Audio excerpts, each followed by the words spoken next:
Assalamualaikum warahmatullahi wabarakatuh. Pada video ini, saya akan menjelaskan materi mengenai technopreneurship. Materi technopreneurship membahas tentang bagaimana teknologi berperan dalam dunia kewirausahaan, serta bagaimana teknologi dapat dimanfaatkan untuk menciptakan, mengelola, dan mengembangkan sebuah usaha di era modern.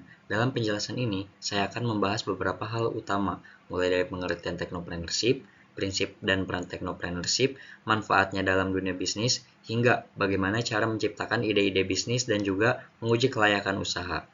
Selain itu, materi ini juga membahas penerapan teknologi dalam bisnis konstruksi, tantangan penerapan teknologi, serta konsep disrupsi bisnis yang saat ini banyak terjadi akibat pengembangan teknologi. Video presentasi ini dibuat sebagai bagian dari tugas ujian akhir semester mata kuliah Technopreneurship dengan dosen pengampu Bapak Haryanto Zaidulfar STMT. Selanjutnya, saya akan memperkenalkan diri. Perkenalkan, nama saya Muhammad Andriansyah Mutakin dengan NPM 2419111032 dari Program Studi Teknik Sipil. Sebagai mahasiswa teknik sipil, pemahaman mengenai technopreneurship menjadi sangat penting karena di era sekarang lulusan teknik tidak hanya dituntut untuk mampu bekerja di industri, tetapi juga diharapkan mampu berinovasi dan menciptakan peluang usaha sendiri dengan memanfaatkan teknologi. Untuk itu, pada video ini, saya akan menjelaskan materi secara bertahap dan runtut agar mudah dipahami. Selanjutnya saya akan masuk ke pembahasan materi pada slide pertama ini, yaitu mengenai pengertian dan konsep dasar technopreneurship. Pada slide pertama ini ditampilkan judul utama dari materi yang akan kita bahas, yaitu technopreneurship. Judul ini menjadi gambaran besar dari seluruh materi yang akan saya jelaskan pada video ini. Technopreneurship berasal dari dua kata, yaitu teknologi dan entrepreneurship. Teknologi berarti teknologi, yaitu penerapan ilmu pengetahuan dan teknik untuk membantu pekerjaan manusia. Sedangkan entrepreneurship berarti kewirausahaan, yaitu kemampuan seseorang dalam melihat peluang, mengambil resiko, dan mengelola usaha untuk memperoleh keuntungan.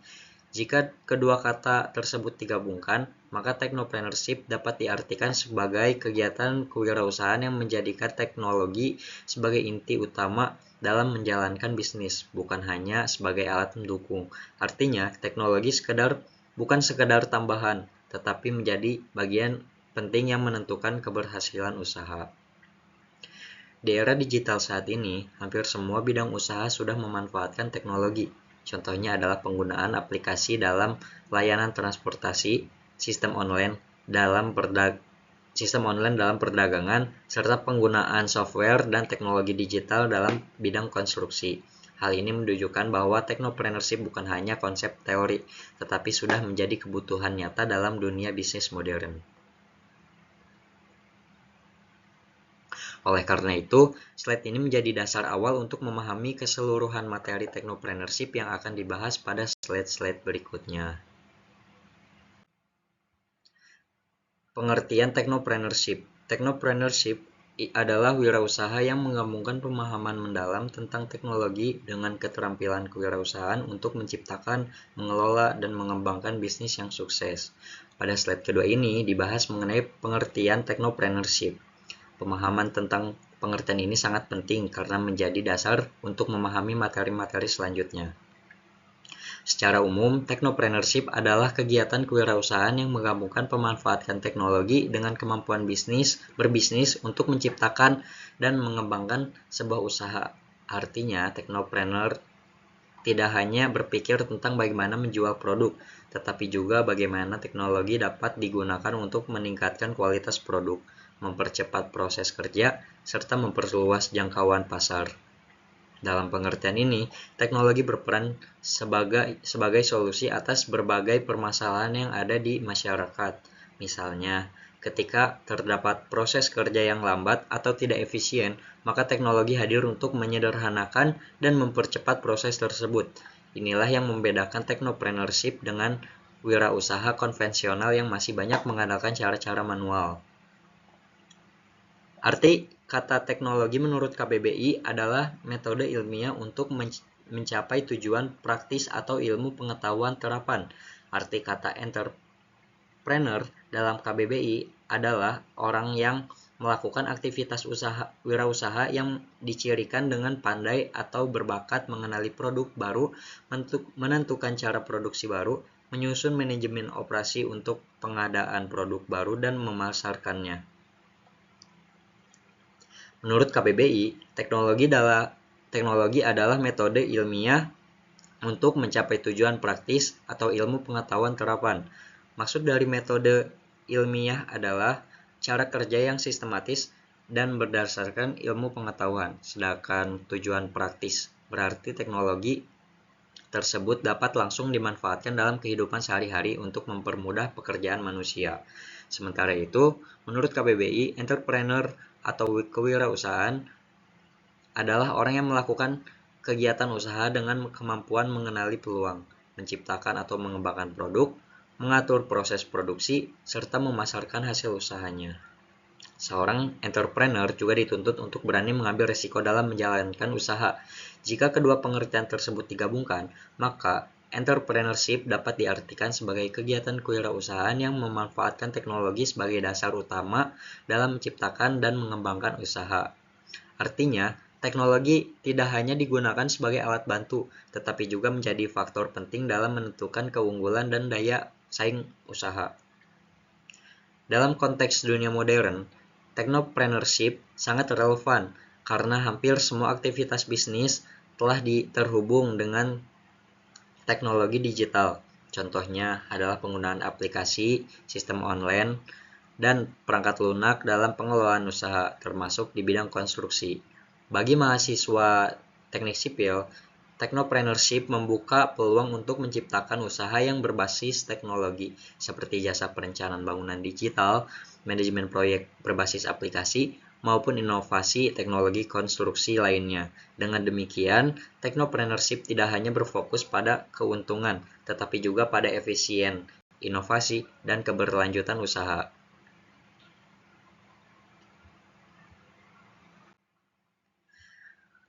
Selanjutnya ada landasan technopreneurship. Pada slide ini dibahas mengenai landasan technopreneurship. Landasan technopreneurship merupakan dasar atau pijakan utama dalam menjalankan usaha berbasis teknologi. Landasan ini sangat penting agar bisnis yang dijalankan tidak hanya mengikuti tren, tetapi benar-benar memiliki arah dan tujuan yang jelas. Yang pertama, berangkat dari kebutuhan masyarakat. Landasan pertama technopreneurship adalah berangkat dari kebutuhan masyarakat. Artinya, sebuah usaha yang baik harus dimulai dari masalah atau kebutuhan nyata yang dialami oleh masyarakat. Kebutuhan masyarakat ini bisa berupa kebutuhan akan layanan yang lebih cepat, lebih mudah, lebih murah, atau lebih efisien.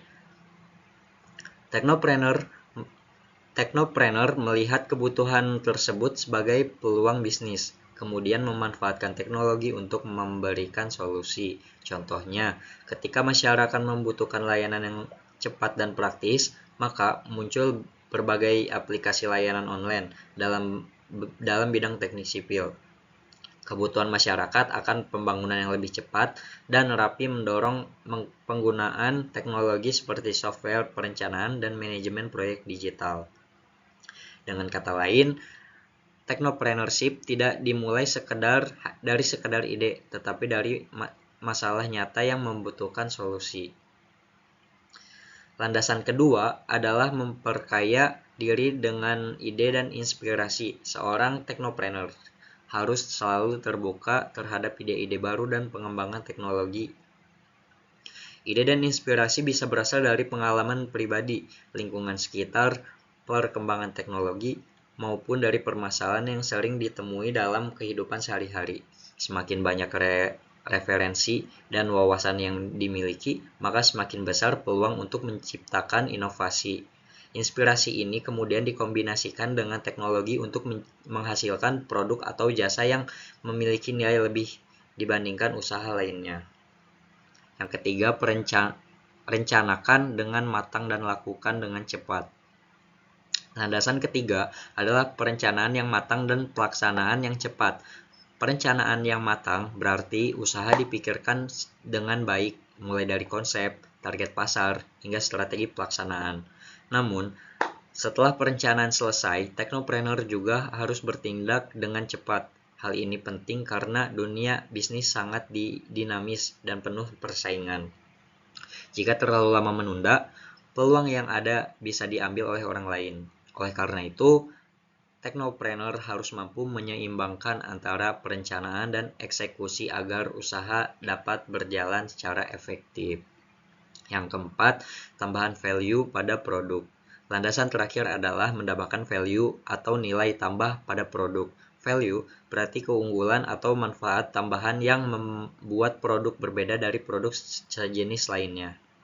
Nilai tambah ini bisa berupa kualitas yang lebih baik, pelayanan yang lebih cepat, harga yang lebih kompetitif, atau penggunaan teknologi yang memudahkan konsumen. Tanpa nilai lebih, produk akan sulit bersaing di pasar. Dalam technopreneurship, teknologi sering digunakan sebagai alat untuk menciptakan nilai tambah tersebut. Contohnya adalah penggunaan sistem digital yang membuat proses lebih efisien dan hasil kerja lebih akurat. Dengan adanya value yang jelas, produk atau jasa akan lebih mudah diterima oleh masyarakat dan memiliki daya saing yang lebih tinggi. Perencanaan technopreneurship. Slide ini juga menjelaskan mengapa technopreneurship memiliki peran yang sangat penting, khususnya dalam pengembangan ekonomi dan dunia usaha di era modern. Peranan pertama dari technopreneurship adalah sebagai katalisator inovasi dan pertumbuhan ekonomi. Kata katalisator berarti pemicu atau pendorong terjadinya perubahan. Artinya, technopreneurship mampu mendorong munculnya ide-ide baru, produk baru, serta cara kerja baru yang lebih efisien dibandingkan cara konvensional. Peranan kedua adalah menciptakan lapangan kerja baru.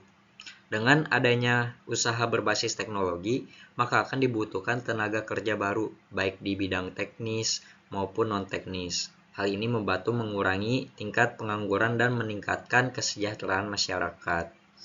Peranan selanjutnya adalah meningkatkan daya saing usaha. Daya saing berarti kemampuan suatu usaha untuk bertahan dan bersaing dengan usaha lain. Melalui pemanfaatan teknologi, pelaku usaha dapat menghasilkan produk atau jasa yang lebih cepat, lebih murah, dan lebih berkualitas, sehingga mampu bersaing di pasar yang semakin kompetitif. Selain itu, technopreneurship juga berperan dalam mendorong pemanfaatan teknologi secara optimal. Teknologi yang sebelumnya hanya digunakan secara terbatas dapat dikembangkan menjadi solusi bisnis yang memberikan nilai tambah bagi masyarakat. Dalam konteks mahasiswa teknik sipil, peranan entrepreneurship sangat relevan karena membuka peluang untuk mengembangkan usaha di bidang konstruksi yang lebih modern. Contohnya adalah penggunaan teknologi digital dalam perencanaan bangunan, pengawasan proyek, hingga manajemen konstruksi berbasis aplikasi. Dengan demikian, dapat disimpulkan bahwa technopreneurship tidak hanya berperan dalam menciptakan keuntungan bisnis, tetapi juga berperan besar dalam mendorong inovasi, pertumbuhan ekonomi, dan pembangunan yang berkelanjutan. Nah, selanjutnya ada manfaat technopreneurship. Pada slide keempat ini dibahas mengenai manfaat technopreneurship, serta sikap dan kemampuan yang harus dimiliki oleh seseorang technopreneur. Slide ini menunjukkan bahwa technopreneurship tidak hanya memberikan dampak bagi pelaku usaha, tetapi juga bagi masyarakat dan perekonomian secara luas. Manfaat technopreneurship. Manfaat yang pertama itu adalah menciptakan lapangan kerja. Technopreneurship membuka peluang usaha baru yang membutuhkan tenaga kerja sehingga dapat mengurangi tingkat pengangguran dan meningkatkan kesejahteraan masyarakat. Manfaat yang kedua adalah meningkatkan efisien dan produktivitas. Efisien berarti penggunaan waktu, tenaga, dan biaya yang menghasilkan output atau hasil kerja yang lebih banyak dan berkualitas. Teknologi membantu proses kerja menjadi lebih cepat, lebih rapi, dan lebih terkontrol. Manfaat ketiga adalah meningkatkan pendapatan. Dengan adanya inovasi dan pemanfaatan teknologi, usaha dapat berkembang dan menghasilkan keuntungan yang lebih besar, baik bagi pelaku usaha maupun pihak yang terlibat. Manfaat selanjutnya adalah mengembangkan teknologi. Technopreneurship mendorong pemanfaatan dan pengembangan teknologi agar lebih sesuai dengan kebutuhan masyarakat. Manfaat berikutnya adalah pengembangan perekonomian. Usaha berbasis teknologi mampu meningkatkan aktivitas ekonomi yang mendorong pertumbuhan ekonomi secara berkelanjutan. Selain itu, technopreneurship juga mendorong UMKM berkembang. UMKM atau usaha mikro, kecil, dan menengah dapat dimanfaatkan teknologi untuk meningkatkan kualitas produk dan memperluas pasar.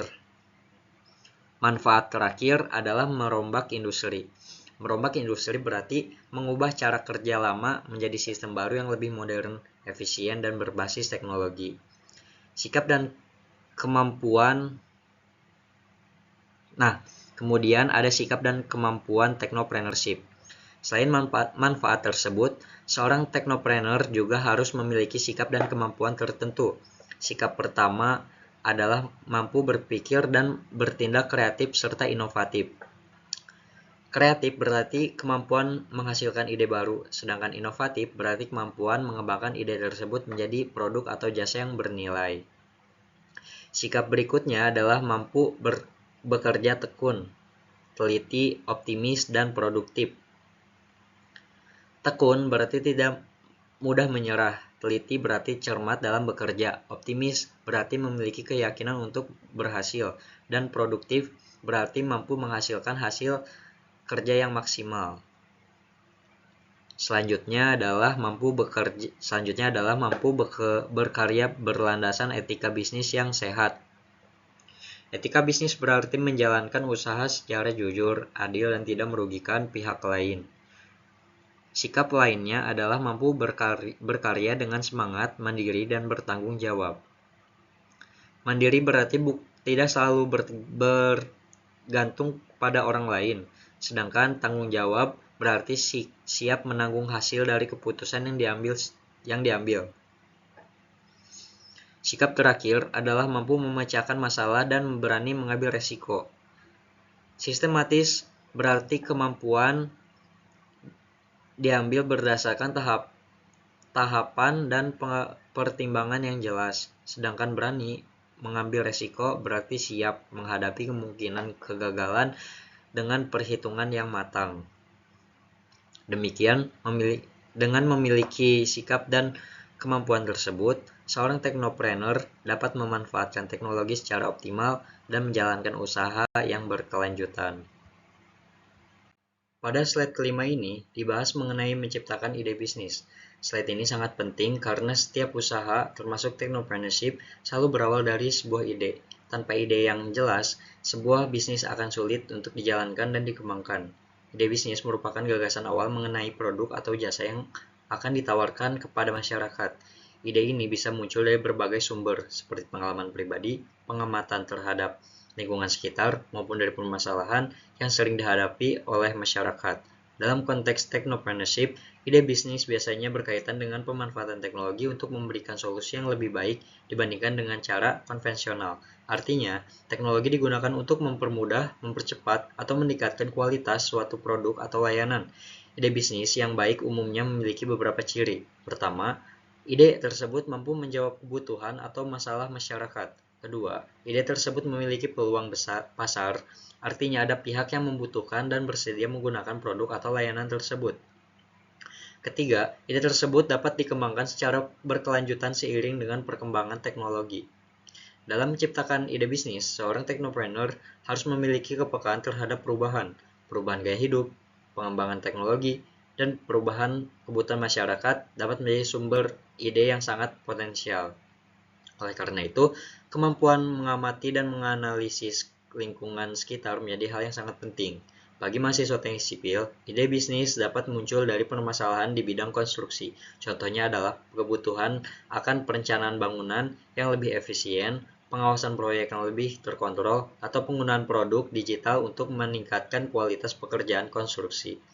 Dengan demikian, menciptakan ide bisnis bukan hanya soal kreativitas, tetapi juga tentang kemampuan melihat peluang dan mengubah masalah menjadi solusi yang bernilai ekonomi. Ide bisnis yang kuat akan menjadi fondasi utama dalam membangun usaha technopreneurship yang sukses. Menurut Bernier dan Ireland, setiap bisnis selalu berawal dari sebuah ide. Ide tersebut menjadi titik awal dalam membangun dan mengembangkan sebuah usaha. Bernier dan Ireland merupakan ahli di bidang kewirausahaan yang menjelaskan bahwa tanpa adanya ide yang jelas, sebuah bisnis tidak akan memiliki arah yang pasti. Oleh karena itu, ide bisnis harus dipikirkan dan dikembangkan secara matang sebelum usaha dijalankan. Ide bisnis dapat berasal dari berbagai sumber, seperti pengalaman pribadi, pengamatan terhadap lingkungan sekitar,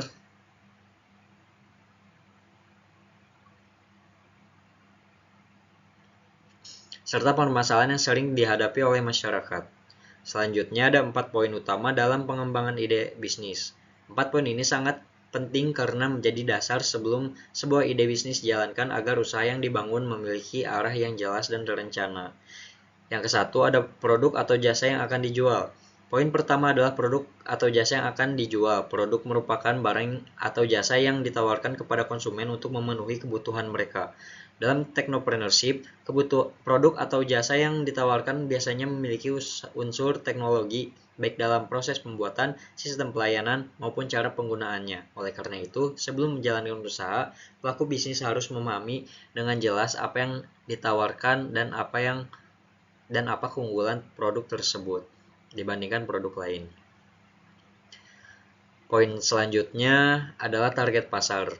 Target pasar adalah kelompok konsumen yang menjadi sasaran utama dari produk atau jasa yang ditawarkan.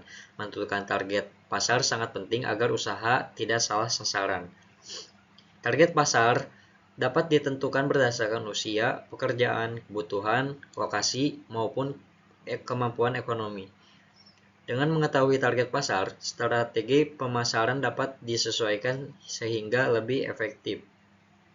Poin ketiga adalah cara menjual produk atau jasa. Cara menjual berkaitan dengan strategi pemasaran dan distribusi produk kepada konsumen.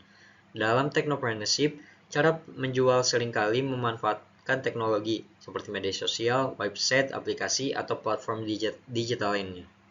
Pemilihan cara menjual yang tepat akan membantu produk lebih mudah dikenal dan diterima oleh masyarakat. Poin keempat adalah kebutuhan pelanggan yang dapat dipenuhi. Setiap ide bisnis harus mampu menjawab kebutuhan atau masalah pelanggan. Kebutuhan pelanggan bisa berupa kemudahan, kecepatan, harga yang terjangkau, atau kualitas yang lebih baik. Jika produk atau jasa mampu memenuhi kebutuhan tersebut, maka peluang usaha untuk berkembang akan semakin besar. Dengan memperhatikan keempat poin ini, ide bisnis tidak hanya menjadi gagasan semata, tetapi juga dapat dikembangkan menjadi usaha yang nyata dan berkelanjutan. 4 poin ini juga mampu membantu pelaku usaha untuk mengevaluasi apakah ide bisnis yang dimiliki layak untuk dijalankan atau perlu dikembangkan secara lanjut.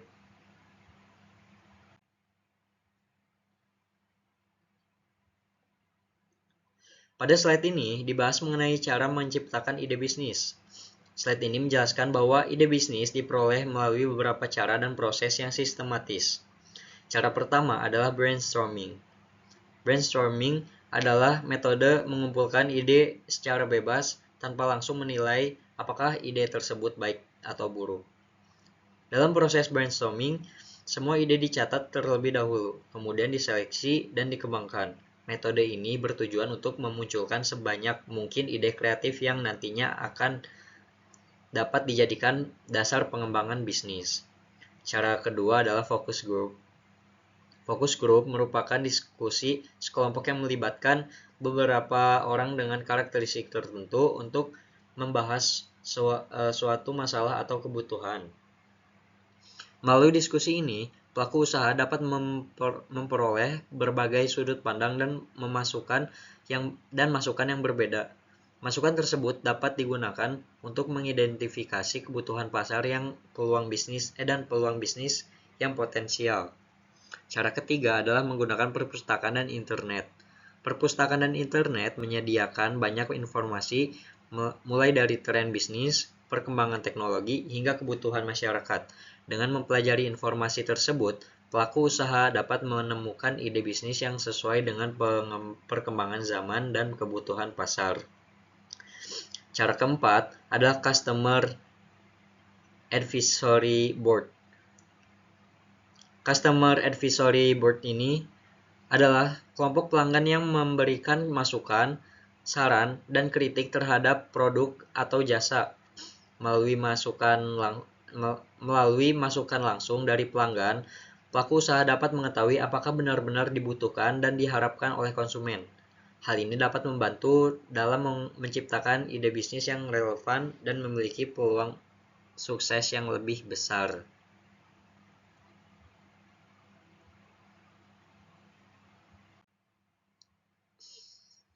Selanjutnya, pertimbangan untuk memilih ide bisnis yang tepat menurut Brenner dan Ireland. Pada slide ini dibahas mengenai pertimbangan dalam memilih ide bisnis yang tepat menurut Brenner dan Ireland. Pertimbangan ini penting agar ide bisnis yang dipilih tidak hanya menarik secara konsep, tetapi juga memiliki peluang untuk berhasil ketika dijalankan. Menurut Brenner dan Ireland, terdapat beberapa hal yang perlu diperhatikan sebelum menetapkan sebuah ide bisnis. Pertimbangan pertama adalah ide bisnis harus konkret dan spesifik. Artinya, ide tersebut jelas dan tidak bersifat terlalu umum. Ide yang konkret akan lebih mudah dipahami, dikembangkan, dan diterapkan dalam bentuk produk atau jasa yang nyata. Pertimbangan kedua adalah mudah dipahami dan dipasarkan. Ide bisnis yang baik adalah ide yang dapat dengan mudah dipahami oleh calon konsumen. Jika konsumen memahami manfaat produk, maka proses pemasaran akan menjadi lebih efektif. Pertimbangan ketiga adalah sesuai dengan kemampuan dan minat pelaku usaha. Ide bisnis sebaiknya sejalan dengan keahlian, pengalaman, dan ketertarikan pelaku usaha. Hal ini penting agar pelaku usaha dapat menjalankan bisnis dengan lebih optimal dan konsisten. Pertimbangan keempat adalah memiliki risiko yang dapat dikendalikan. Setiap usaha pasti memiliki risiko, namun ide bisnis yang baik adalah ide yang risikonya dapat diperhitungkan dan dikelola. Dengan demikian, kemungkinan kegagalan dapat diminimalkan. Pertimbangan yang kelima adalah memiliki peluang untuk berkembang dalam jangka panjang. Ide bisnis sebaiknya tidak hanya menguntungkan dalam jangka pendek, tetapi juga mampu bertahan dan berkembang seiring waktu. Hal ini penting agar usaha dapat berkelanjutan. Menurut Brenner dan Ireland, dengan memperhatikan pertimbangan-pertimbangan tersebut, pelaku usaha dapat memilih ide bisnis yang lebih realistis dan memiliki peluang sukses yang lebih besar. Bagi teknopreneur, pertimbangan ini sangat membantu dalam menyaring ide-ide yang ada sehingga hanya ide terbaik yang dikembangkan menjadi usaha nyata. Pada slide ini ditampilkan diagram Great Business Ideas. Diagram ini menjelaskan bahwa sebuah ide bisnis yang hebat tidak bisa berdiri sendiri, tetapi harus berada di titik pertemuan antara ide bisnis, pelanggan, dan kompetitor. Diagram ini menunjukkan bahwa ide bisnis yang baik adalah ide yang seimbang dan tepat posisinya di antara ketiga unsur tersebut. Yang pertama, ada ide bisnis. Bagian pertama dalam diagram ini adalah ide bisnis. Ide bisnis merupakan gagasan awal mengenai produk atau jasa yang akan ditawarkan. Namun, ide bisnis yang baik bukan hanya ide yang unik atau berbeda, melainkan ide yang memiliki nilai dan manfaat. Ide bisnis bisa dikembangkan menjadi produk atau jasa yang nyata, bukan sekedar konsep. Selain itu, ide bisnis juga harus memiliki keunggulan tertentu yang membedakannya dari ide bisnis lainnya. Yang kedua ada pelanggan. Bagian kedua adalah pelanggan. Pelanggan adalah pihak yang akan menggunakan dan membeli produk atau jasa yang ditawarkan. Sebuah ide bisnis hanya bisa disebut ide yang baik jika dibutuhkan oleh pelanggan. Artinya, ide tersebut mampu menjawab kebutuhan atau menyelesaikan masalah yang dihadapi oleh pelanggan. Jika sebuah ide tersebut canggih tetapi tidak dibutuhkan oleh pelanggan, maka ide tersebut akan sulit dikembangkan menjadi bisnis yang sukses. Oleh karena itu, memahami kebutuhan dan keinginan pelanggan menjadi hal yang sangat penting. Yang ketiga, ada kompetitor. Bagian ketiga adalah kompetitor, yaitu pihak lain yang menawarkan produk atau jasa sejenis. Keberadaan kompetitor menunjukkan bahwa suatu pasar memang ada, tetapi juga berarti adanya persaingan. Dalam diagram ini, kompetitor berfungsi sebagai bahan perbanding. Pelaku usaha harus memahami siapa saja pesaingnya, apakah unggul dari mereka, di mana letak kelemahan mereka. Dari sinilah peluang untuk menciptakan keunggulan kompetitif dapat ditemukan.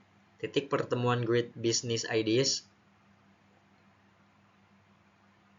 Ide bisnis yang hebat atau great business ideas berada di titik pertemuan antara ide, pelanggan, dan kompetitor. Artinya ide tersebut memiliki konsep yang jelas dan bernilai dibutuhkan oleh pelanggan, mampu bersaing dengan kompetitor.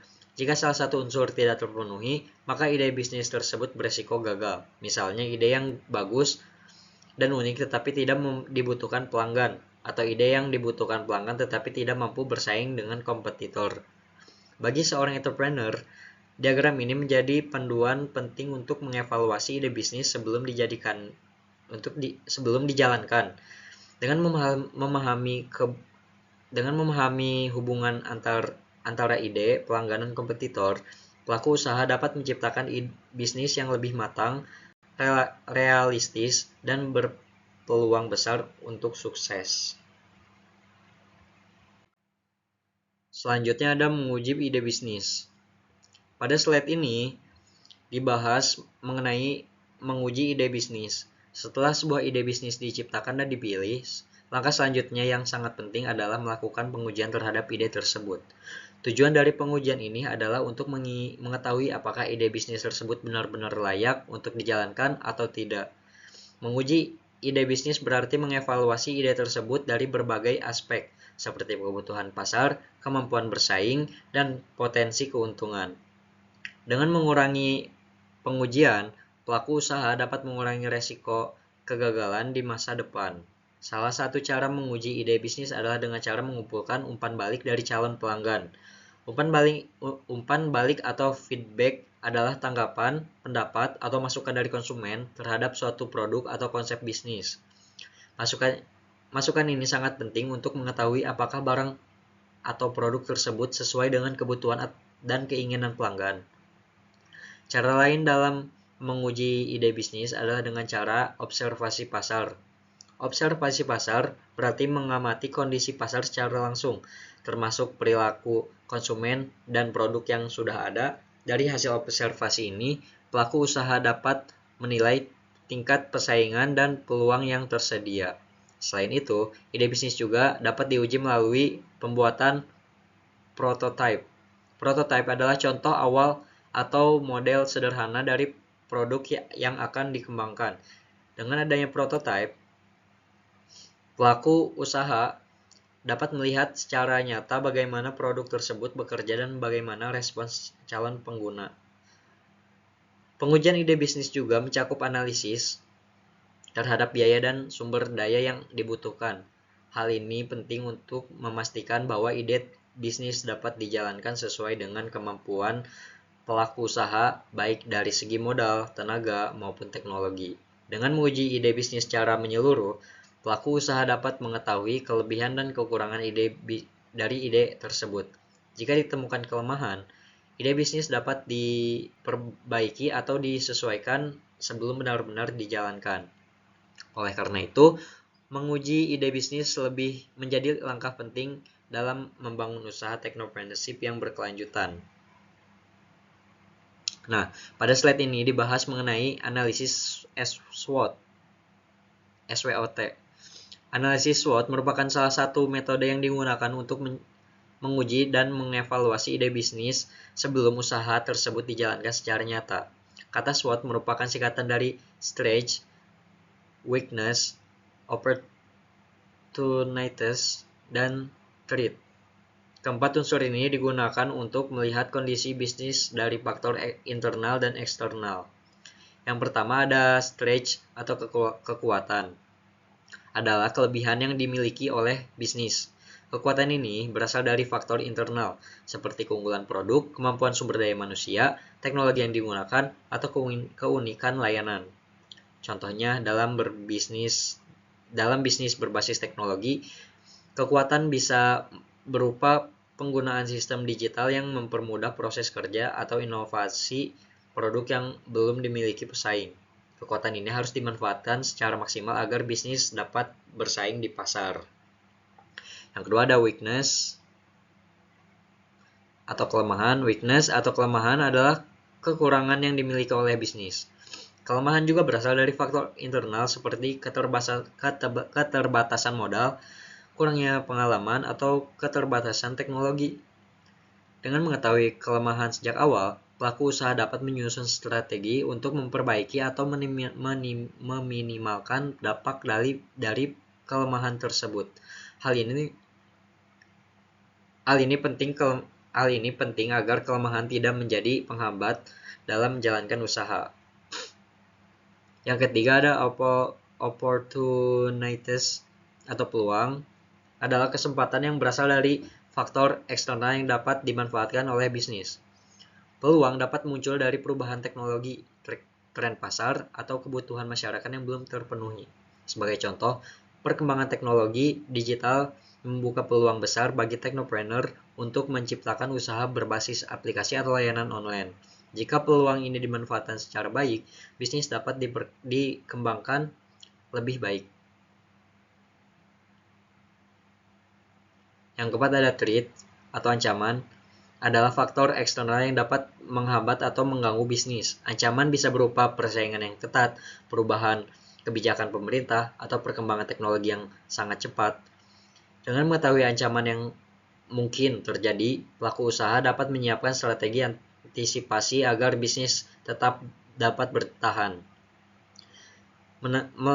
Melalui analisis SWOT, pelaku usaha dapat melihat kondisi bisnis secara menyeluruh, baik dari dalam maupun dari luar. Analisis ini membantu dalam pengambilan keputusan dan penyusunan strategi yang lebih matang. Oleh karena itu, analisis SWOT menjadi alat yang sangat penting dalam proses pengujian ide bisnis dan dalam technopreneurship. Selanjutnya ada contoh analisis SWOT. Di sini saya menggunakan jasa konstruksi rumah tinggal skala kecil sebagai contohnya. Pada slide ini ditampilkan contoh analisis SWOT pada jasa konstruksi rumah tinggal skala kecil. Contoh ini dipilih karena relevan dengan bidang teknik sipil dan mudah ditemui di lingkungan masyarakat. Analisis SWOT digunakan untuk mengetahui kekuatan, kelemahan, peluang, dan ancaman dari usaha jasa konstruksi rumah tinggal skala kecil sebelum usaha tersebut dijalankan atau dikembangkan lebih lanjut. Yang pertama ada kekuatan. Kekuatan dari jasa konstruksi rumah tinggal skala kecil adalah fleksibilitas dan kedekatan dengan konsumen. Pelaku usaha biasanya dapat menyesuaikan desain, anggaran, dan kebutuhan rumah sesuai permintaan pemilik rumah. Selain itu, biaya operasional relatif lebih rendah dibandingkan perusahaan konstruksi besar. Hal ini memungkinkan harga jasa menjadi lebih terjangkau bagi masyarakat menengah ke bawah. Kekuatan lainnya adalah komunikasi yang lebih intens antara kontraktor dan pemilik rumah, sehingga proses pembangunan dapat berjalan lebih sesuai dengan harapan konsumen. Selanjutnya ada kelemahan. Kelemahan dari jasa konstruksi rumah tinggal skala kecil adalah keterbatasan modal dan sumber daya manusia.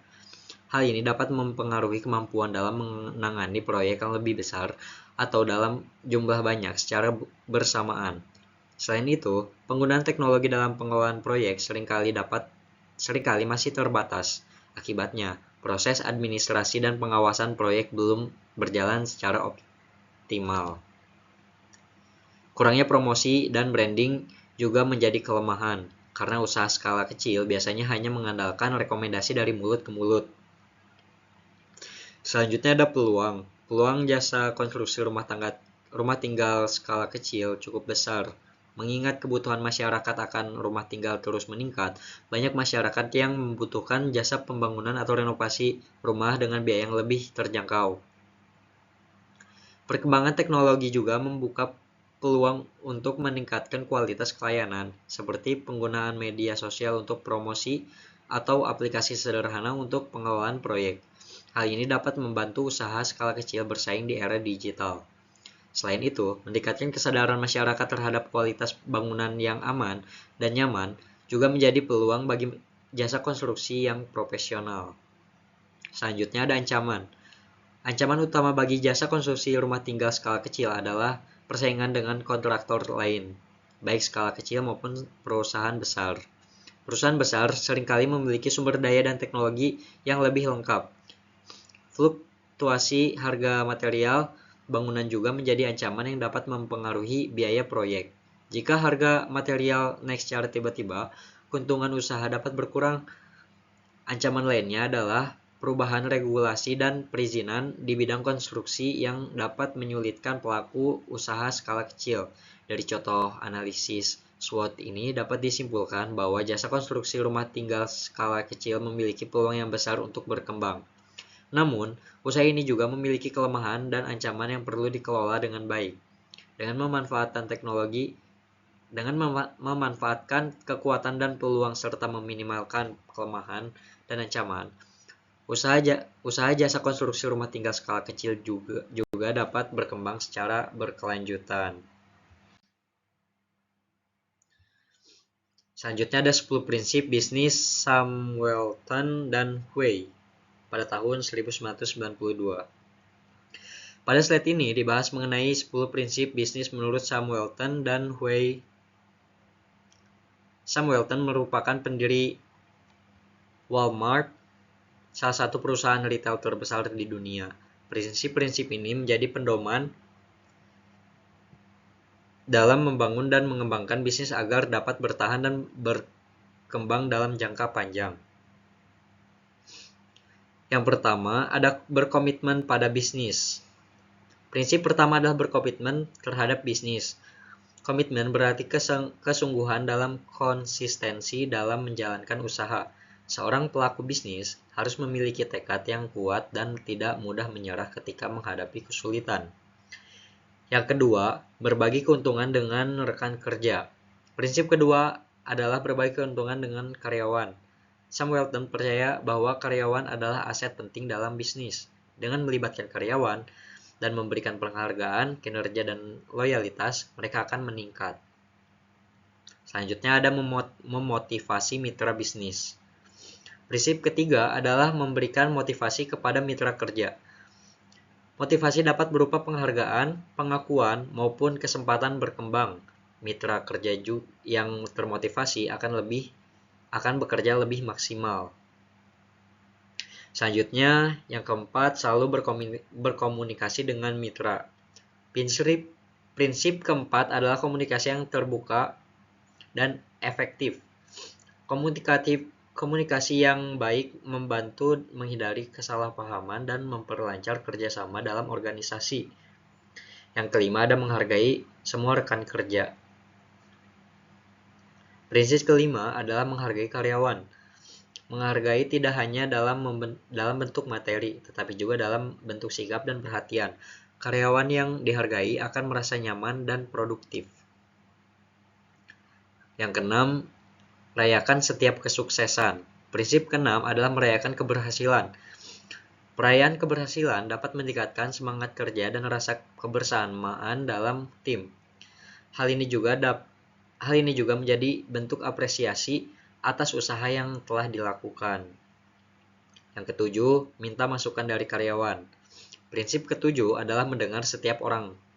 Ide dan masukan dapat datang dari siapa saja, termasuk karyawan dari level paling bawah. Sikap terbuka ini memunculkan inovasi. Yang kedelapan, selalu memuaskan pelanggan. Prinsip kedelapan adalah memberikan pelayanan melebihi harapan pelanggan. Kepuasan pelanggan menjadi kunci utama dalam mempertahankan bisnis. Pelayanan yang baik akan menciptakan loyalitas pelangganan. Kemudian 9, ada kendalikan biaya yang lebih baik dari kompetitor. Prinsip ke-9 adalah pengendalian biaya. Mengendalikan biaya berarti menggunakan sumber daya secara efisien agar bisnis tetap menguntungkan. Efisien biaya juga membantu bisnis bersaing dalam harga. Kemudian terakhir, cari ide yang berlawanan. Prinsip ke-10 adalah bekerja lebih keras dibandingkan pesaing. Persaingan bisnis menuntut pelaku usaha untuk terus berinovasi dan meningkatkan kinerja. Kerja keras dan disiplin menjadi kunci untuk memenangkan persaingan. Ke-10 prinsip bisnis menurut Samuelson, Walton, dan Hui ini menunjukkan bahwa kesuksesan bisnis tidak hanya ditentukan oleh modal dan teknologi, tetapi juga oleh sikap, nilai, dan cara mengelola sumber daya manusia. Prinsip-prinsip ini dapat diterapkan dalam berbagai jenis usaha, termasuk usaha jasa konstruksi dan technopreneurship. Selanjutnya ada studi kelayakan usaha. Pada slide ini dibahas mengenai studi kelayakan usaha. Studi kelayakan usaha merupakan suatu kegiatan analisis yang dilakukan untuk menilai apakah suatu rencana usaha layak atau tidak layak untuk dijalankan. Analisis ini dilakukan dari berbagai sudut pandang seperti aspek pasar, teknis, manajemen, maupun keuangan dengan tujuan utama untuk meminimalkan resiko kerugian di kemudian hari. Dengan kata lain, studi kelayakan usaha membantu pelaku bisnis agar tidak menjalankan usaha hanya berdasarkan perkiraan atau intuisi semata, tetapi berdasarkan perhitungan dan analisis yang matang. Pengertian studi kelayakan usaha menurut para ahli di sini ada menurut Kashmir dan Jafar pada tahun 2012, studi kelayakan usaha adalah suatu kegiatan yang mempelajari secara mendalam tentang suatu usaha atau bisnis yang akan dijalankan. Tujuan dari kegiatan ini adalah untuk menentukan apakah usaha tersebut layak dijalankan atau tidak. Artinya, sebelum usaha dimulai, semua kemungkinan risiko dan peluang sudah dianalisis terlebih dahulu. Sedangkan, menurut Ahmad Subagio, studi kelayakan dalam suatu penelitian yang mendalam terhadap suatu ide bisnis untuk menilai layak atau tidaknya ide tersebut untuk dilaksanakan. Penelitian ini dilakukan secara sistematis agar keputusan yang diambil bersifat rasional dan objektif. Dari kedua pendapat tersebut dapat disimpulkan bahwa studi kelayakan usaha merupakan langkah penting sebelum memulai bisnis karena berfungsi sebagai alat evaluasi terhadap rencana usaha yang akan dijalankan. Selanjutnya ada tujuan studi kelayakan usaha. Yang pertama itu ada tujuan utama dari studi kelayakan usaha adalah menentukan kelayakan suatu usaha. Dengan adanya studi ini, pelaku usaha dapat mengetahui apakah perencanaan bisnis tersebut memiliki peluang untuk berhasil atau justru berpotensi mengalami kegagalan. Tujuan berikutnya adalah mengurangi risiko kegagalan usaha. Melalui analisis yang dilakukan sejak awal, potensi masalah dapat diidentifikasi lebih dini sehingga dapat diantisipasi. Studi kelayakan usaha juga bertujuan sebagai dasar pengambilan keputusan. Hasil dari studi ini dapat digunakan untuk memutuskan apakah usaha akan dilanjutkan, diperbaiki, atau dibatalkan. Selain itu, studi kelayakan bertujuan untuk menilai potensi keuntungan usaha. Dengan mengetahui potensi keuntungan, pelaku usaha dapat menilai apakah usaha tersebut layak secara ekonomi. Kemudian ada manfaat studi kelayakan usaha. Manfaat pertama dari studi kelayakan usaha adalah membantu perencanaan usaha agar lebih matang dan terarah. Perencanaan yang baik dan mempermudah pelaksanaan usaha di lapangan. Manfaat kedua adalah menghindari kerugian besar. Dengan mengetahui risiko sejak awal, pelaku usaha dapat menghindari keputusan yang lebih berpotensi menimbulkan kerugian. Manfaat selanjutnya, menarik investor atau pendanaan. Studi kelayakan usaha dapat digunakan sebagai bahan pertimbangan bagi investor untuk menilai apakah usaha tersebut layak untuk didanai. Selain itu, studi kelayakan usaha juga berfungsi sebagai pedoman dalam pelaksanaan usaha. Hasil analisis yang telah dilakukan dapat dijadikan acuan dalam perjalanan dan dalam menjalankan dan mengembangkan usaha agar tetap sesuai dengan rencana. Dengan demikian, studi kelayakan usaha memiliki peran yang sangat penting dalam dunia bisnis dan technopreneurship karena membantu pelaku usaha mengambil keputusan yang lebih tepat dan terukur. Selanjutnya, ada aspek-aspek dalam studi kelayakan usaha. Pada slide ini dibahas mengenai aspek-aspek dalam studi kelayakan usaha. Aspek-aspek ini digunakan untuk menilai suatu rencana usaha secara menyeluruh, sehingga keputusan yang diambil tidak hanya berdasarkan satu sudut pandang saja. Yang pertama ada aspek pasar. Aspek pasar membahas mengenai kondisi dan peluang pasar.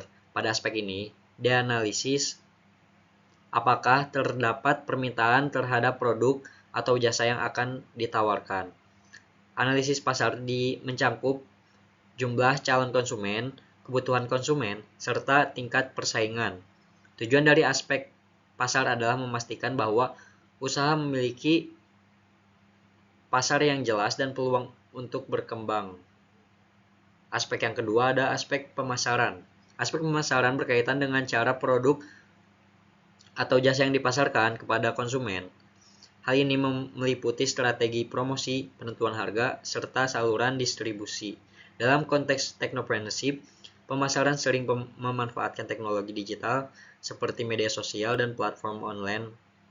Aspek ini bertujuan agar produk atau jasa dapat dikenali dan diterima oleh pasar. Yang ketiga ada aspek teknis dan teknologi. Aspek teknis dan teknologi membahas mengenai proses operasional usaha. Pada aspek ini, dianalisis metode kerja, peralatan, serta teknologi yang digunakan dalam menjalankan usaha. Dalam jasa konstruksi, aspek ini mencakup metode pelaksanaan pembangunan, penggunaan alat kerja, dan teknologi pendukung. Tujuannya adalah memastikan usaha dapat dijalankan secara teknis dan efisien. Yang keempat ada aspek sumber daya manusia atau SDM. Aspek sumber daya manusia membahas mengenai tenaga kerja yang terlibat dalam usaha ini. Hal ini mencakup jumlah tenaga kerja, kompetensi, serta pembagian tugas. SDM yang kompeten akan sangat berpengaruh terhadap kualitas hasil kerja dan keberhasilan usaha. Oleh karena itu, aspek ini menjadi salah satu faktor penting dalam studi kelayakan usaha. Yang kelima, ada aspek manajemen. Aspek manajemen berkaitan dengan pengelolaan dan pengorganisasian usaha. Pada aspek ini, dianalisis struktur organisasi, sistem kerja, serta proses pengambilan keputusan. Manajemen yang baik akan membantu usaha berjalan secara efektif dan efisien. Tanpa manajemen yang baik, usaha yang berpotensi sekalipun dapat mengalami kegagalan. Yang keenam ada aspek keuangan. Aspek keuangan membahas mengenai kondisi dan perhitungan finansial usaha. Analisis keuangan mencakup modal awal, biaya operasional, pendapatan, dan keuntungan. Tujuan dari aspek keuangan adalah memastikan bahwa usaha layak secara ekonomi dan mampu memberikan keuntungan yang berkelanjutan. Yang ketujuh ada aspek hukum atau legalitas. Aspek hukum berkaitan dengan legalitas dan perizinan usaha. Usaha harus dijalankan sesuai dengan peraturan dan perundang-undangan yang berlaku. Dalam jasa konstruksi, aspek hukum mencakup izin usaha, kontrak kerja, dan kepatuhan terhadap standar keselamatan. Aspek ini penting untuk menghindari masalah hukum di masa depan. Yang kedelapan, ada aspek lingkungan dan sosial.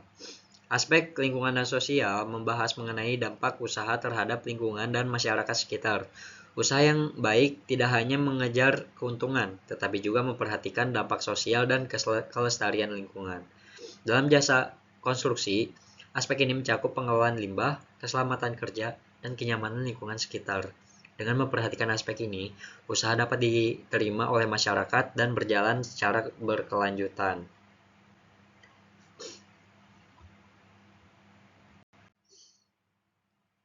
Selanjutnya ada implementasi teknologi dalam bisnis konstruksi. Pada slide ini dibahas mengenai implementasi teknologi dalam bisnis konstruksi. Implementasi teknologi dalam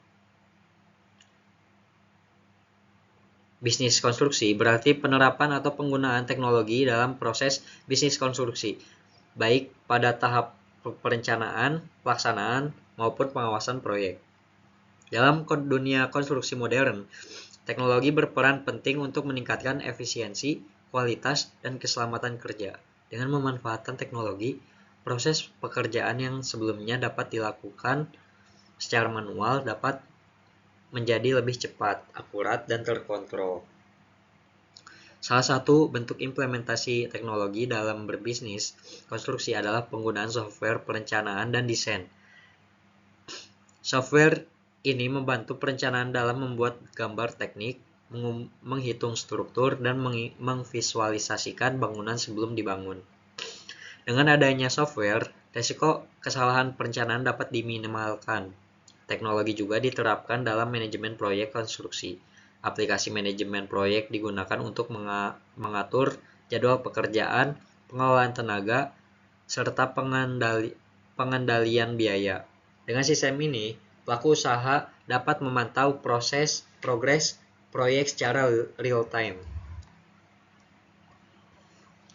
Selain itu, teknologi digunakan dalam pengawasan dan kontrol kualitas. Penggunaan alat ukur digital dan sistem pelaporan online membantu memastikan pekerjaan sesuai dengan standar yang ditetapkan.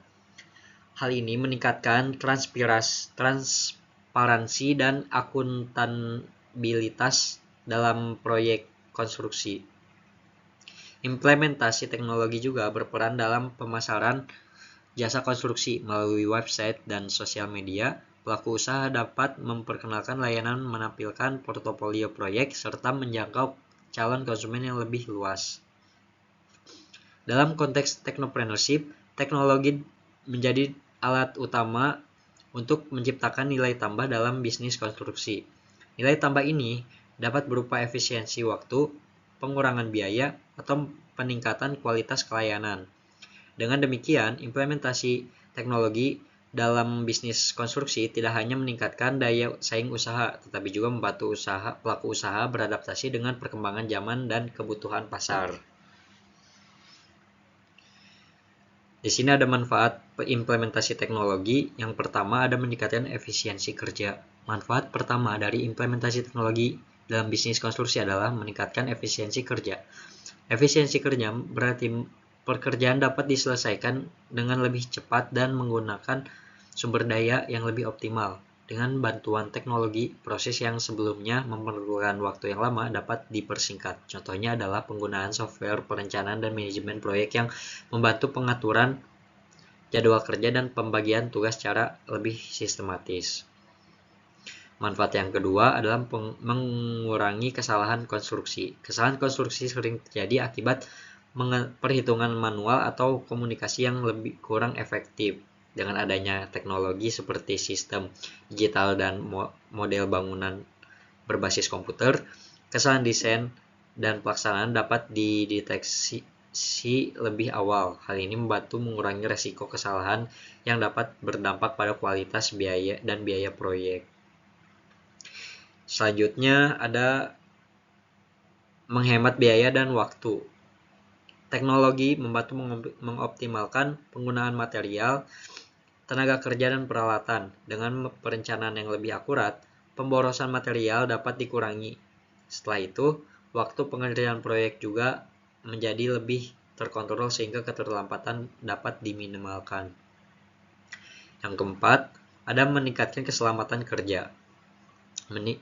Meningkatkan keselamatan kerja merupakan aspek penting dalam bisnis konstruksi karena berkaitan langsung dengan tenaga kerja yang ada di lapangan. Selanjutnya, meningkatkan kualitas bangunan. Manfaat terakhir adalah meningkatkan kualitas bangunan. Dengan teknologi, setiap tahapan pekerjaan dapat dikontrol dengan lebih baik sehingga hasil akhir bangunan menjadi lebih sesuai dengan standar. Kemudian di sini ada tantangan implementasi teknologi. Tantangan pertama dalam implementasi teknologi adalah biaya awal yang cukup tinggi. Pengadaan perangkat lunak, perangkat keras, serta sistem pendukung membutuhkan modal yang tidak sedikit. Hal ini menjadi kendala terutama bagi usaha konstruksi skala kecil dan menengah. Tantangan yang kedua, kurangnya SDM yang menguasai teknologi. Tidak semua tenaga kerja memiliki kemampuan untuk mengoperasikan teknologi modern. Oleh karena itu, dibutuhkan pelatihan dan pengembangan SDM agar teknologi dapat digunakan secara optimal. Kemudian ada resistensi terhadap perubahan. Sebagian pelaku usaha dan tenaga kerja masih terbiasa dengan metode kerja konvensional dan enggan beralih ke sistem berbasis teknologi. Sikap ini dapat menghambat proses penerapan teknologi dalam bisnis konstruksi. Yang keempat, ada integrasi sistem yang kompleks. Integrasi berarti proses perhubungan berbagai sistem teknologi agar dapat bekerja secara bersamaan. Jika integrasi tidak berjalan dengan baik, justru dapat menimbulkan masalah baru seperti kesalahan data atau keterlambatan pekerjaan. Kemudian ada contoh implementasi teknologi. Di contoh pertama ada Building Information Modeling atau BIM. BIM adalah teknologi yang digunakan untuk membuat model digital bangunan secara 3 dimensi yang membuat informasi teknis dan non-teknis. BIM membantu perencanaan dan pelaksanaan proyek untuk memahami desain secara menyeluruh sebelum pembangunan dimulai. Kemudian ada drone. Drone digunakan untuk pemetaan lahan, monitoring progres proyek, dan inspeksi area sulit dijangkau. Drone itu adalah pesawat tanpa awak yang digunakan untuk pengawasan dan pemetaan area proyek. Dalam konstruksi, drone digunakan untuk memantau progres pekerjaan, melakukan survei lokasi, dan mendokumentasikan proyek dari udara. Penggunaan drone membuat proses pengawasan menjadi lebih cepat, aman, dan efisiensi dibandingkan dengan cara konvensional.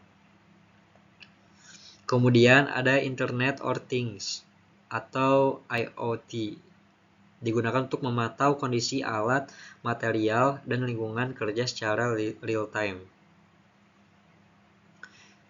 IoT adalah teknologi yang menghubungkan perangkat fisik dengan internet sehingga dapat saling bertukar data. Dalam konstruksi, IoT digunakan untuk memantau kondisi alat berat, lingkungan kerja, dan keselamatan tenaga kerja. Contohnya, sensor yang dipasangkan untuk memantau suhu, getaran, atau kelembapan di lokasi proyek. Kemudian yang terakhir ada kecerdasan buatan atau bisa disebut dengan AI. Adalah teknologi yang memungkinkan sistem komputer meniru cara berpikir manusia. Dalam konstruksi, AI digunakan untuk menganalisis data proyek, prediksi risiko, dan pengambilan keputusan. AI ini digunakan untuk menganalisis data proyek, prediksi risiko, dan pengambilan keputusan. Selanjutnya di slide ini ada 4 tantangan utama penerapan teknologi dalam bisnis konstruksi. Pada slide ini dibahas mengenai 4 tantangan utama dalam penerapan teknologi di bisnis konstruksi. Meskipun teknologi memberikan banyak manfaat, penerapannya tidak selalu berjalan mudah. Tantangan-tantangan ini perlu dipahami agar pelaku usaha dapat menyiapkan strategi yang tepat. Yang pertama ada resistensi terhadap perubahan. Tantangan pertama dalam penerapan teknologi pada bisnis konstruksi adalah resistensi terhadap perubahan. Resistensi berarti adanya sikap penolakan atau keengganan untuk menerima dengan cara kerja yang baru. Kemudian ada integrasi sistem. Teknologi baru sulit diintegrasikan dengan sistem dan metode kerja yang sudah ada, sehingga membutuhkan penyesuaian proses. Kemudian ada biaya dan anggaran. Investasi awal teknologi cukup besar, meliputi pembelian perangkat, perangkat lunak, serta biaya pelatihan. Dan yang terakhir ada regulasi dan kepatuhan. Penerapan teknologi harus sesuai dengan peraturan, standar keselamatan, dan kebijakan pemerintahan yang berlaku. Kemudian di slide ini membahas mengenal teknologi konstruksi. Teknologi konstruksi adalah penerapan ilmu pengetahuan, teknik, dan peralatan modern dalam proses perencanaan, pelaksanaan, dan pengawasan pembangunan guna meningkatkan efisiensi, kualitas, dan keselamatan kerja.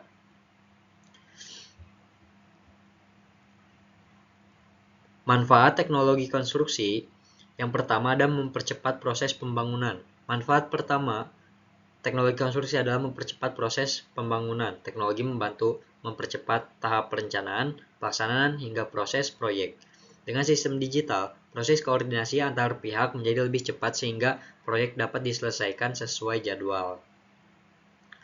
Yang kedua ada mengurangi kesalahan kerja. Kesalahan kerja sering terjadi akibat perhitungan manual dan kurangnya koordinasi. Teknologi membantu meningkatkan akurasi data dan mengurangi human error sehingga kualitas pekerjaan menjadi lebih baik. Kemudian yang ketiga ada meningkatkan keselamatan kerja. Keselamatan menjadi aspek penting dalam konstruksi karena pekerjaan dilakukan di lingkungan yang beresiko. Dengan teknologi, kondisi lapangan dapat dipantau dan potensi bahaya dapat diidentifikasi lebih awal. Dan yang terakhir ada menghemat biaya dan waktu. Teknologi membantu mengoptimalkan penggunaan material dan tenaga kerja. Perencanaan yang lebih akurat mengurangi pemborosan dan keterlambatan proyek. Kemudian ada jenis-jenis teknologi konstruksi. Sama seperti yang tadi, ada Building Information Modeling, ada drone, ada Internet of Things, ada AI, dan di sini ada augmented reality, visual reality, 3D printing, robot dan otomatisasi.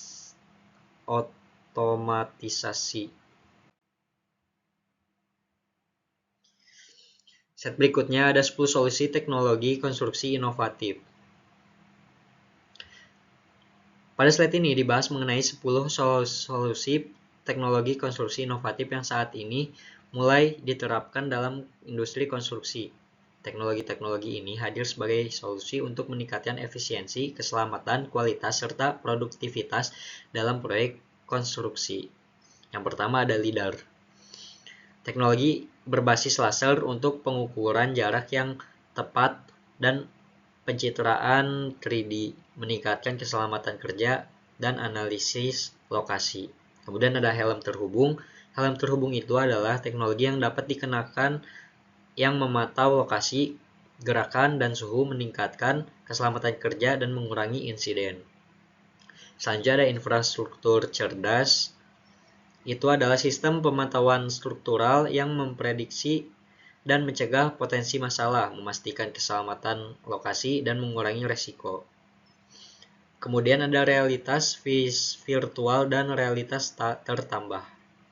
VR menawarkan pelatihan dan simulasi, sementara AR menyediakan hamparan informasi waktu nyata, mengurangi kesalahan dan meningkatkan kolaborasi. Kemudian ada kecerdasan buatan atau yang bisa disebut dengan AI. Itu mempercepat perencanaan, mengoptimalkan operasi, dan mengurangi biaya dengan asisten AI seperti Alice yang mengubah manajemen proyek.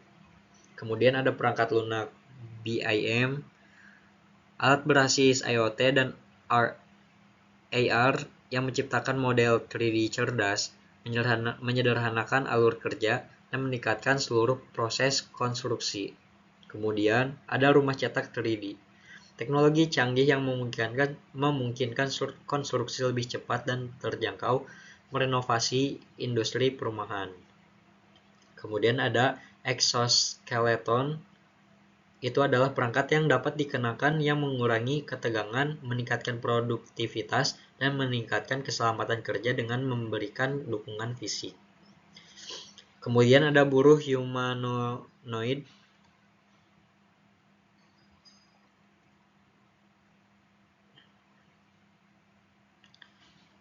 Dan yang terakhir ada kawanan robot. Kelompok robot kecil yang terkoordinasi dan berkolaborasi untuk melakukan tugas berulang, meningkatkan efisiensi dan keselamatan. Nah, selanjutnya ada disrupsi dalam bisnis. Disrupsi dalam bisnis adalah perubahan besar yang terjadi akibat inovasi teknologi atau model bisnis baru yang menggantikan cara lama yang kurang efisien, sehingga mengubah pola pasar dan perilaku konsumen. Di sini ada ciri-ciri disrupsi bisnis. Yang pertama itu ada menggunakan teknologi digital. Teknologi digital memungkinkan proses kerja dilakukan secara lebih terintegrasi dan berbasis data. Ciri-ciri yang kedua, lebih cepat, murah, dan praktis. Teknologi mampu meringkas waktu pengerjaan dan mengurangi biaya opsional. Kemudian ciri-ciri yang ketiga ada mengubah kebiasaan konsumen, dan yang terakhir menggeserkan perilaku bisnis lama. Dan di sini ada dampak disrupsi bisnis. Yang pertama, munculnya model bisnis baru, persaingan semakin ketat, perusahaan lama harus beradaptasi, konsumen mendapatkan lebih banyak pilihan. Di sini ada contoh disrupsi bisnis. Yang pertama ada transportasi online seperti Gojek dan Grab. Dan yang kedua ada e-commerce menggantikan toko fisik seperti Shopee dan Lazada. Terus ada Airbnb pada industri perhotelan, vintage pada layanan keuangan.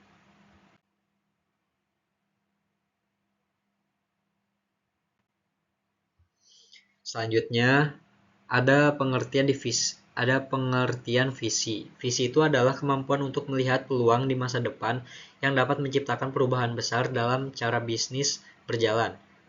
Menurut visionary leadership theory, seorang pemimpin visioner mampu menginspirasi timnya dengan gambaran masa depan yang jelas sehingga mereka termotivasi untuk bekerja menuju tujuan bersama.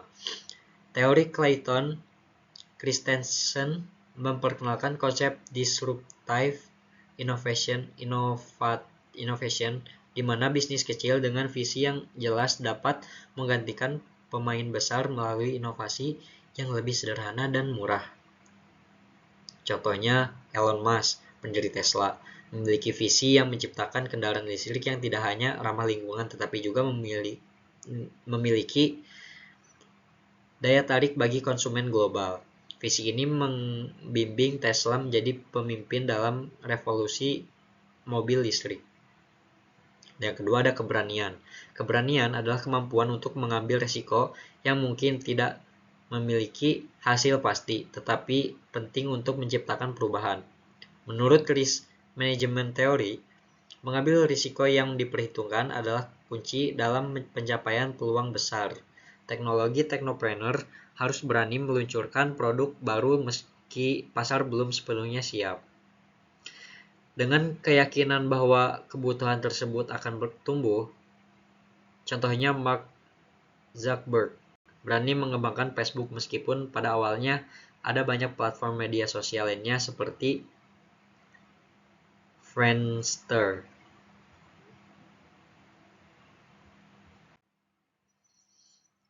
Kemudian ada adaptabilitas.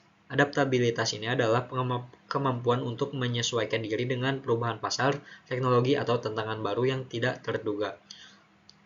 Teori dynamic capabilities teori menyatakan bahwa perusahaan yang mampu mengintegrasikan, membangun dan mengubah sumber daya internalnya akan lebih sukses menghadapi perubahan. Teori pivoting adalah strategi adaptabilitas, yaitu ketika sebuah perusahaan mengubah arah bisnisnya untuk menyesuaikan dengan kebutuhan pasar. Contohnya Instagram, awalnya adalah aplikasi berbasis lokasi bernama Burn. Tetapi mereka beradaptasi dan fokus pada fitur berbagai foto setelah melihat peluang di pasar tersebut. Kemudian yang terakhir adalah strategi eksekusi yang matang. Ini tuh adalah kemampuan untuk mewujudkan visi dan inovasi melalui perencanaan yang terorganisir dan implementasi yang tepat. Strategi manajemen teori menjelaskan pentingnya penyelarasan antara visi, sumber daya, dan eksekusi untuk memastikan keberhasilan. Teori eksekusi melibatkan langkah-langkah seperti pemasaran, pengelolaan sumber daya manusia, dan pengembangan teknologi. Contohnya, Apple sukses meluncurkan iPhone melalui strategi eksekusi yang matang dengan fokus pada desain, pemasaran eksekutif, dan perhatian pelanggan. Kemudian ada kendala yang mungkin terjadi. Yang pertama ada resistensi pasar. Tidak semua pasar siap menerima inovasi baru. Solusinya, edukasi pasar melalui kampanye pemasaran dan promosi. Yang kedua ada resistensi pasar. Tidak semua pasar siap menerima inovasi baru. Yang kedua ada persaingan yang ketat. Kompetitor besar dapat meniru atau memblokir inovasi. Solusinya, fokus pada keunikan produk atau layanan dan menciptakan keunggulan kompetitif. Dan yang terakhir ada kegagalan teknologi. Resiko bahwa teknologi yang digunakan tidak berfungsi sebagaimana mestinya. Solusinya, investasi dalam riset dan pengembangan serta uji coba produk secara menyeluruh.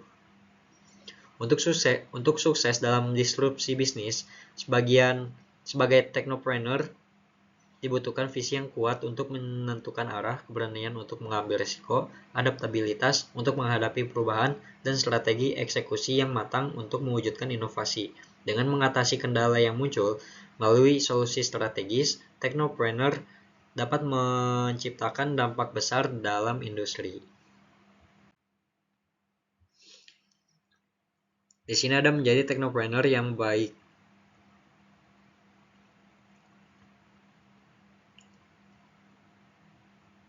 Technopreneurship yang baik tidak hanya ditentukan oleh kemampuan teknologi, tetapi juga oleh sikap, etika, dan cara pengelolaan bisnis. Sikap dan tindakan yang harus dimiliki, yang pertama ada berpikir inovatif dan kreatif. Yang kedua ada komitmen terhadap pembelajaran berkelanjutan. Dan yang terakhir ada etika dan keberlanjutan bisnis. Di sini juga ada sikap dan tindakan yang harus dihindari. Yang pertama ada overconfidence atau terlalu percaya diri. Overconfidence adalah sikap terlalu percaya diri tanpa perhitungan yang matang. Sikap ini dapat menyebabkan technopreneur mengabaikan risiko dan masukan dari pihak lain. Yang kedua ada kurangnya manajemen risiko.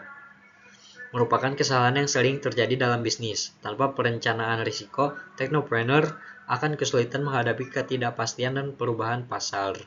Kemudian ada kendala yang sering terjadi dan solusinya.